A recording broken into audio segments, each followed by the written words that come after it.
Okay, so next on stage is the first of two discussions on business transformation. And the first one will highlight the digital transformation in the retail sector. How can the retail sector offer rich experiences to consumers through technology? And to ask that and much more, I'll welcome Rita Makhoul, Managing Director of ArabNet.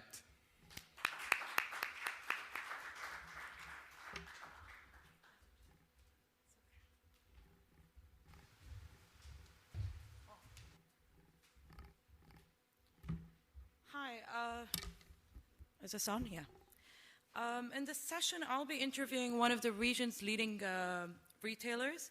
He is the CEO of Max, the largest value fashion brand in the Middle East, as well as group director and board member at Landmark Group.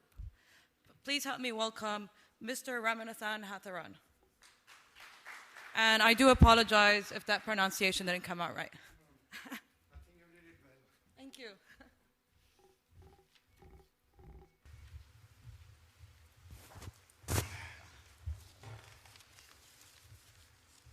So, as we were hearing in the last interview, and we see with the increase of mobile adoption and consumer engagement online, there has become omnichannel experience has become critical to building a rich retail experience for customers. So, can you first give us an idea of what it is that you have been doing at Landmark, and just give us an overview? Yeah, I think many of you, I think from this region would be aware of Landmark Group. We are one of the largest retail groups in the Middle East and in India. We run more than 3,000 stores now in the Middle East. So I think for us, we started as a brick and mortar retailer. So our investments have been tailored towards, delivering products, merchandise, brick and mortar stores, establishing the supply chain, and having people to service our customers in the stores, and then building an experience around the stores. In the last 3 years to 4 years, we started investing on our online platform. We today have more than 8 of our brands on landmarkshops.com. So we try to bring in an online experience where they can shop from anywhere 24/7 on the landmarkshops.com for 8 of our key brands.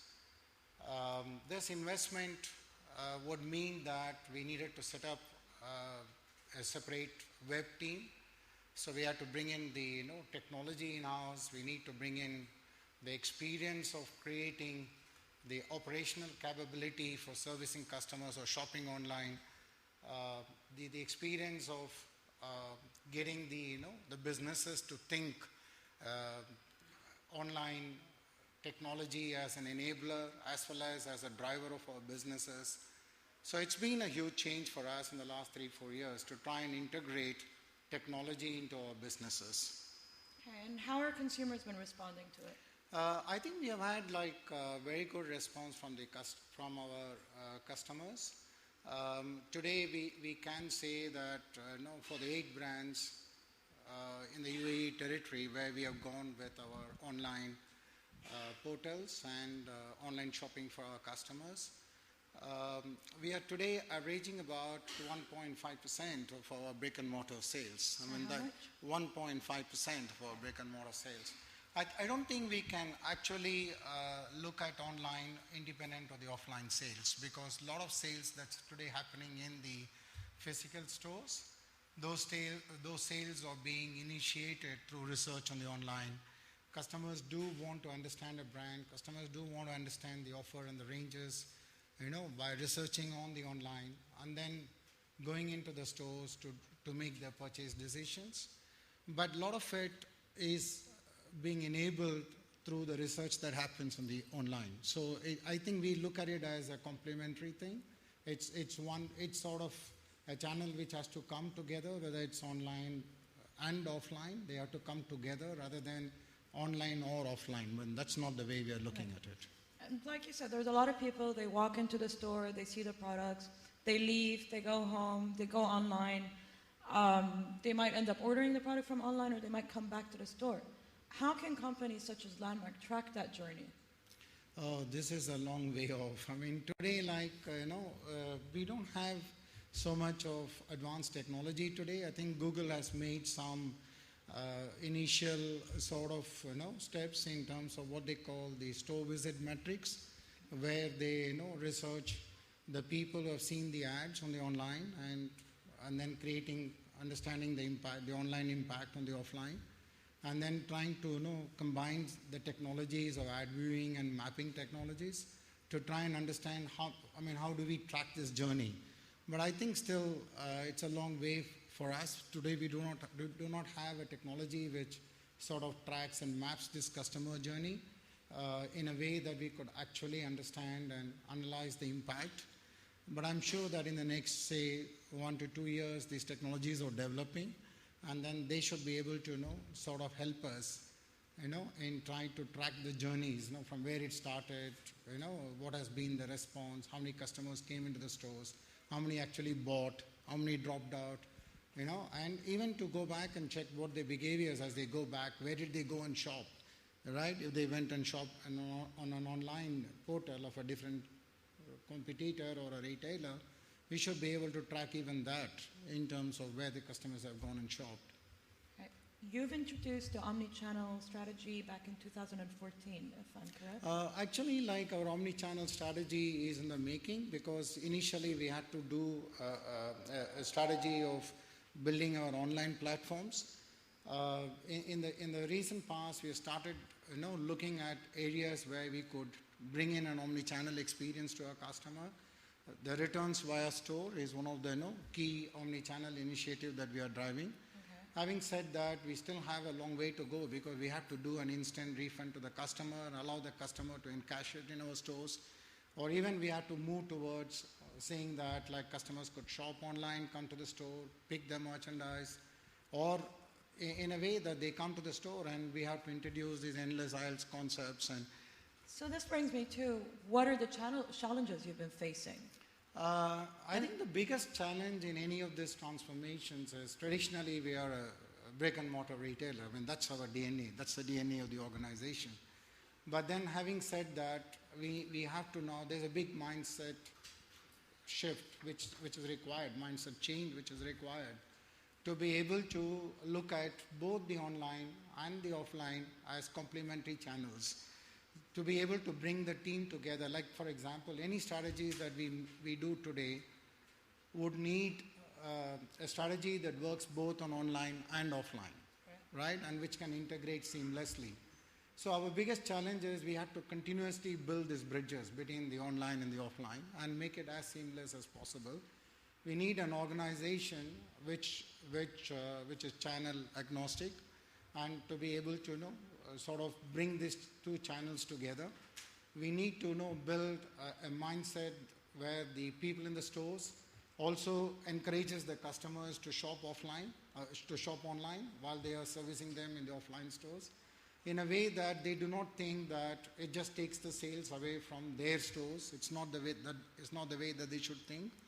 So this will need an organizational initiative in terms of how each employee and how each store manager, the middle management, the senior management, everybody has to come together to be able to think both online and offline as complementary channels and not competing channels. What are some of the ideas you'd like to implement, or that you have in your roadmap? Like, what can we expect to see in the near future? I think the most important thing is to have a design and user experience at a level which no other retailer can really match. That's very important. And having delivered on the technology side, then it is the operations, which is the fulfillment and making it easy for a customer to return the merchandise in case they want to return the merchandise. Easy for them to redeem a lot of coupons on the online. Shop offline, come to the online, redeem some of the coupons that they have earned. You earn their points, because we are integrating our Shukran loyalty. We have integrated already into our onlines. So the customers could earn points while they shop online, go to the store, redeem those points. We have to introduce a lot of omni-channel features in terms of right? Pay and collect in the stores, return in the stores, return via stores. There are lots, even like to the extent that the customer should be able to pick a product from the store but pay online and get out from the stores. Like in a way that they can exit the stores, right? So there is a lot of things that we can introduce using the online features and the brick and mortar physical presence, right? And we will be investing a lot more on many of these features as we go by, and we have a roadmap for each one of them. This takes time because at the end of the day, it's not an instantaneous fix, because technology is one aspect of it, the process and the people aspect is another part of it, and we need to get all of them together to be able to deliver that seamless omni-channel experience to the consumer. Okay, so how do you think the physical retail store, what is their role in the digital age? I think the physical stores is a very dominant part of retail, and will continue to be like this even for the next 10 years. I can see it. See, in this part of the world, retail is not only about, like physical stores not only facilitate shopping, but it is also about what we call, a social commerce, because the people get together, the family and friends get together, they spend time together in the stores. So it is a very important part of people's lives. And it is also a very enabling part of the brand building, because the customers do understand a brand much more when they see a physical store. They understand the investments which is going into the stores, because at the end of the day it allows them to experience on a personal level, not only on a virtual level. So that personal touch and experience and the feeling of enjoyment that they get out of the store, I think will continue for a long time to come. Having said that, the physical stores will need to change. They will need to change to become more experiential. They need to become more interactive, because we cannot have just the products and merchandise, but you need a lot of technology enablers there. We see our store staffs being able to communicate with our customers using technology and understanding the particular customer more in detail. So there are a lot of analytics now which are available, which can make you understand a particular customer behavior, and then to be able to service that customer on a more personalized level. Sure. So these are the changes I think will happen in the physical stores. Don't you think there'd be a difference, like say for example in fashion, like in your case, it's different than with commodities or something, or do you think it doesn't make a difference?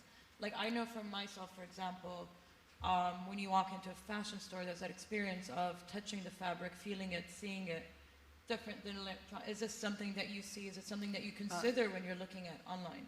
Yeah, I think the world is changing, and today I know that in a way when it is electronics or when it is books, right? Some of these retails I think have there is a more online sort of penetration in these categories. On the fashion, we cannot say that that online is not.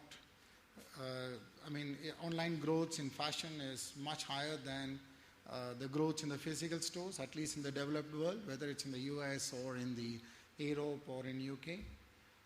But even in the emerging markets, fashion is becoming an important category for online retail.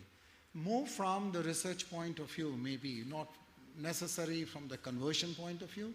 From the research point of view, understanding the range, understanding the product, understanding the merchandise, it's very important to have a very strong process by which you get a very strong content management on online, show your products online, explain the features of your products online, and also help the customer to buy a look, or to be able to understand the different alternatives available to the customer.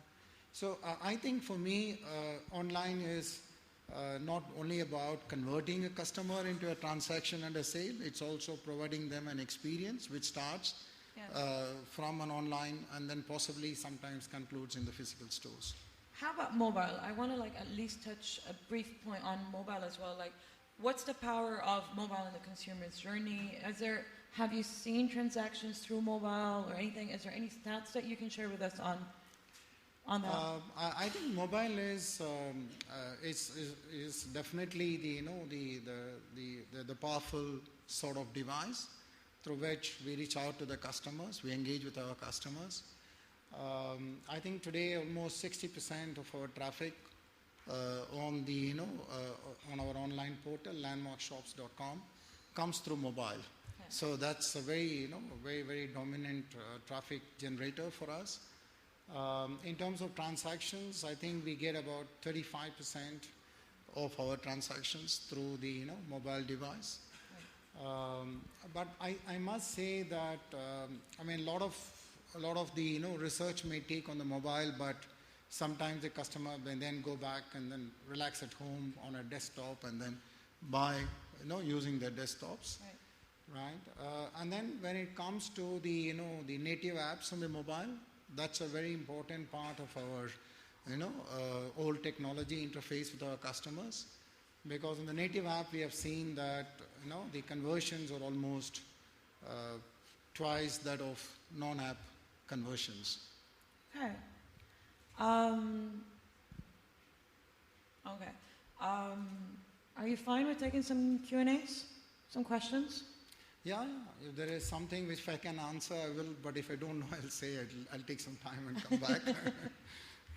Are there any questions from the audience? Yes. Yeah.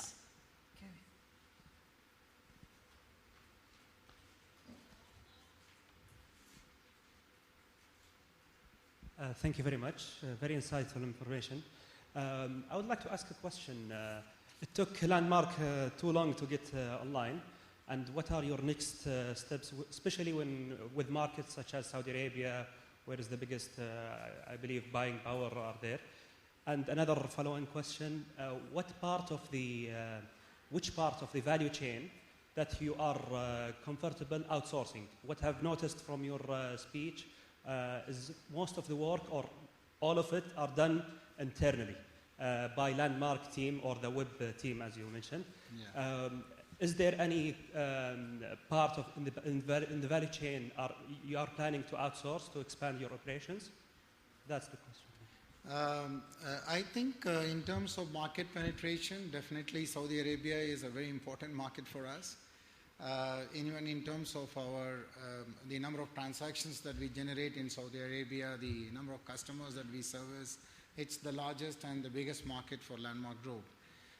So we would definitely, be taking our online fulfillment and then, of course, online experience to our Saudi customers. As I was saying, it's a roadmap. First, we wanted to get our Omnichannel fully implemented in the UAE, because that would then give us a platform to take the Omnichannel in a more like a very more focused way, with better understanding of how we do the Omnichannel to serve the customers better. So once we understand the game fully in the UAE, we will take it up on a much more enhanced platform into the Saudi Arabia. Regarding the outsourcing, in terms of some of the key functions of this whole experience that we want to provide to our customers, we would like to keep them in-house. So the user experience, the design, the way we wanted to what we call create a proprietary design of the experience, that we would like to keep it in-house. We do use some of the outsourcing when it comes to the back-end core technical jobs. Otherwise, most of the jobs we keep it in-house when it comes to the front-end experiential part of it. If you don't mind me asking, what's the most valuable way, like the different ways Omni Experience actually benefits businesses? I think for us, we know that there's a lot of investment and cost which has to go into the Omnichannel. It's not an easy game, especially for somebody who has invested a lot into physical retail and who has to continuously keep investing, because we are living in that part of the region where more and more shopping malls are coming up, and more properties are being built for retail. And many of the new brands are coming in and then taking positions in physical retail. So we will continue to invest in physical retail. So at the same time, we have to invest in the online and the omni-channel. So, I mean, it is not like the way in the West, the way it's happening today is a lot of stores are shutting down, physical stores, and investments are going more and more into the online and the omni-channel experience. For us, it's investment on both directions. Having said that, the biggest benefit that we see with the omni-channel experience is that ability to talk to the millennial customers, is that ability to engage with our customers beyond just the four walls of these stores. So, I mean, today we have conversations going on with our customers at any time of the day. I mean, most of the shopping we know that happens after the 7 o'clock or during the lunchtime when people are free. I mean, they shop online. So today, I mean, most of our sales in the online happens, I mean, most of the peaking of the sales happens during the weekdays and not during the, weekends. So that really means that there is a certain demand that is not met when you only have a physical stores. I mean, there is a propensity of shopping that can happen. The consumption can go up when the people are able to shop any time of the day, 24/7.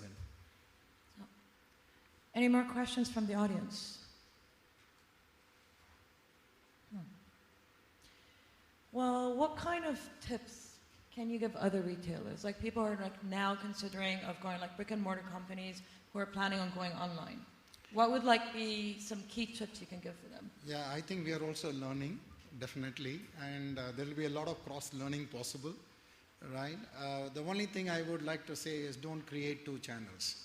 Create complementary channels, because the biggest learning is we cannot create a separate online channel and a separate offline channel.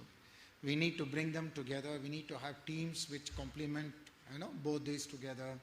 The teams which strategizes, for both online and offline, and only strategize based on whatever initiatives you take, whatever strategies that you want to run.